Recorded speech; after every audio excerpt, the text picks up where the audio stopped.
L'économie mondiale continue de faire preuve de résistance malgré les risques géopolitiques et commerciaux. Le prix du baril est resté sous les 100 $ grâce à la diminution des importations chinoises et au recul des réserves stratégiques américaines. Aux États-Unis, le prix moyen du gallon tourne autour de 4 $. Cet indicateur mesure fidèlement la confiance des consommateurs américains. S'il se maintient à un niveau élevé, les dépenses non essentielles risquent de baisser, une réalité que l'administration Trump n'ignore pas.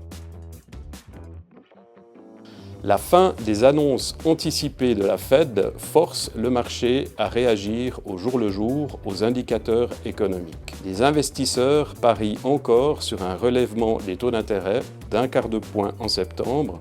Pourtant, la baisse des anticipations d'inflation suggère que la Fed fera une pause à moins d'un choc pétrolier majeur. De son côté, la Banque centrale européenne a maintenu ses taux inchangés à 2,25 % lors de sa dernière réunion. Néanmoins, une forte dépendance au coût de l'énergie pourrait imposer un resserrement monétaire au cours des prochains mois. Enfin, sur le plan géopolitique, nous estimons crucial que Washington parvienne à un accord avec Téhéran à court terme afin de prévenir un basculement de la majorité au Congrès qui paralyserait l'action gouvernementale.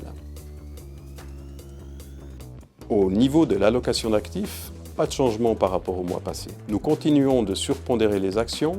La récente volatilité, la rotation sectorielle et les prises de bénéfices sur le secteur technologique ont permis de rééquilibrer le marché. Nous restons sous-pondérés dans les obligations. Les écarts de crédit ne sont pas suffisamment attractifs à nos yeux et les dérapages budgétaires et la forte croissance de la dette publique mettent la pression à la hausse sur les rendements. Enfin, nous maintenons une forte conviction sur les actifs réels et notamment les métaux précieux qui nous offrent une protection contre la dépréciation des monnaies fiduciaires.